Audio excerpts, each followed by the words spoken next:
Sabiduría del cielo, con el Padre Fabio de Jesús Giraldo Ramírez.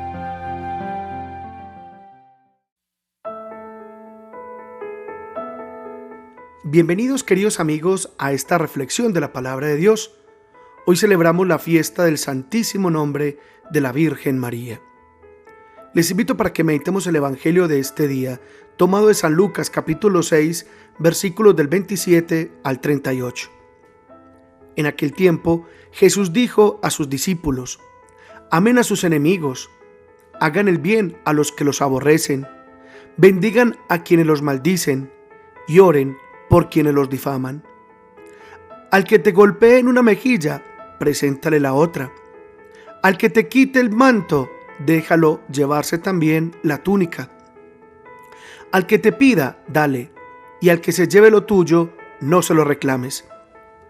Traten a los demás como quieran que los demás los traten a ustedes. Porque si aman solo a los que los aman, ¿qué hacen de extraordinario? También los pecadores aman a quienes los aman. Si hacen el bien solo a los que les hacen el bien, ¿qué tienen de extraordinario? Lo mismo hacen los pecadores. Si prestan solamente cuando esperan cobrar, ¿qué hacen de extraordinario?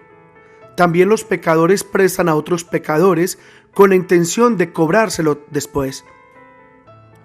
Ustedes, en cambio, amen a sus enemigos, hagan el bien y presten sin esperar recompensa. Así tendrán un gran premio y serán hijos del Altísimo, porque Él es bueno hasta con los malos y los ingratos. Sean misericordiosos como su Padre es misericordioso. No juzguen y no serán juzgados. No condenen y no serán condenados. Perdonen y serán perdonados. Den y se les dará. Recibirán una medida buena, bien sacudida, apretada y rebosante en los pliegues de su túnica. Porque con la misma medida con que midan, serán medidos. Palabra del Señor. Gloria a ti, Señor Jesús. Dice Jesús en este Evangelio que no hacemos nada extraordinario si solamente amamos a quienes nos hacen el bien, si solamente amamos a quienes nos apoyan o nos ayudan o nos quieren. Obviamente que amar a aquel que me ha hecho sufrir, amar a aquel que me ha hecho la vida imposible, amar a aquel que me ha difamado, amar a aquel que me ha lastimado con sus palabras, amar a aquel que me ha maltratado, amar a aquel que me ha pagado con traición, es de una grandeza infinita, que solo se obtiene cuando uno se deja inundar el corazón del amor de Dios. Alguno me dirá: pero Padre, ¿cómo el Señor me pide amar a aquel que me ha hecho daño, amar a aquel que habla mal de mí, amar a aquel que no me quiere, amar a aquel que me detesta, amar a aquel que busca siempre ridiculizarme y ponerme en la palestra pública, amar a aquel que siempre trata de hundirme? ¿Cómo se puede amar a aquellos que hablan a las espaldas de uno o le desean el mal a uno y le pisotean la fama de uno? ¿Cómo se puede amar al cuñado que hace sufrir a mi hermana? ¿Cómo se puede amar al socio que me tumbó en un negocio? ¿Cómo se puede amar al que se burla y persigue mi fe? ¿Cómo se puede amar al que no amo? Y yo le respondo: pues es verdad, no es fácil, no es fácil. Pero si Jesús nos pide amarlos, es porque sí lo podemos hacer. Porque el Señor jamás nos va a pedir lo que humanamente no podamos hacer. Claro, evidentemente que para poderlo lograr, debo vaciarme de mí mismo, vaciar mi soberbia, debo vaciar mi orgullo, debo vaciar mi deseo de venganza, debo vaciar mi deseo de desquite, debo vaciar mi deseo de guardar rencor y resentimiento y llenarme de los sentimientos de Dios, llenarme del amor de Dios, llenarme de la misericordia de Dios y llenarme de la bondad de Dios. Por eso, cuando el cristiano está lleno del amor de Dios y de la bondad de Dios, se hace muy distinto al resto de los mortales. Y entonces el cristiano pone amor donde hay odio. El cristiano pone perdón donde hay ofensa. El cristiano tiende puentes, derriba muros. Por eso el cristiano verdadero jamás contemporiza con la venganza, jamás contemporiza con el odio o con el desamor. El cristiano verdadero cree en el amor. Es apóstol del amor. Es apóstol del perdón. El cristiano verdadero cree en el poder de la oración.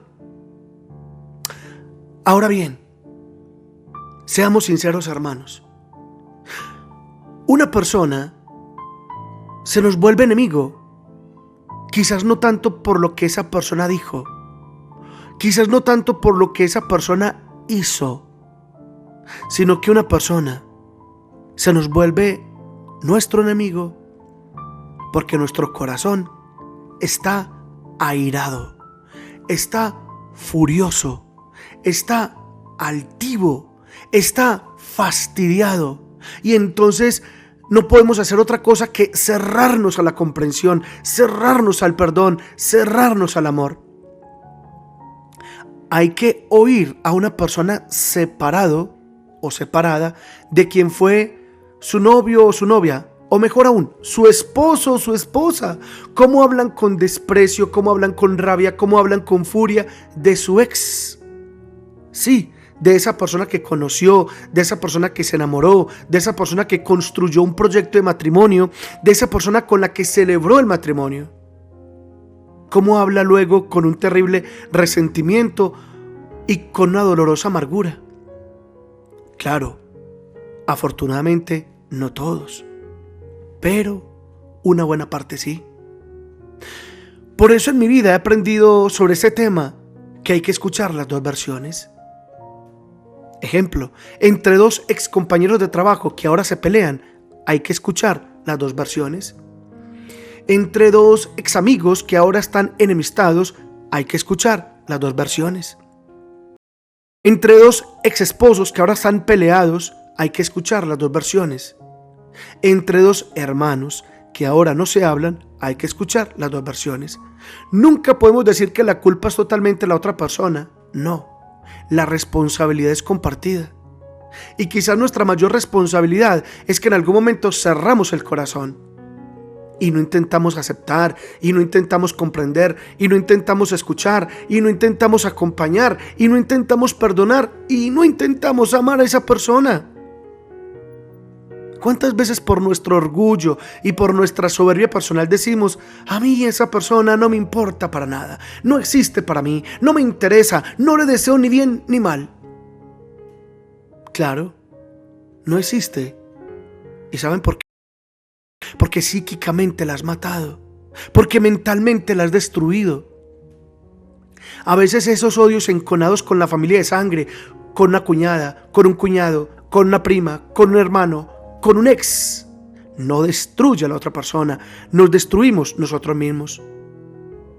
Por eso Jesús nos manda a amar al enemigo, para que no terminemos de nosotros mismos, porque quien se toma el veneno es uno, quien endurece el corazón es uno, quien amarga la vida es uno, y quien pierde el gusto por existir y la alegría de vivir es uno.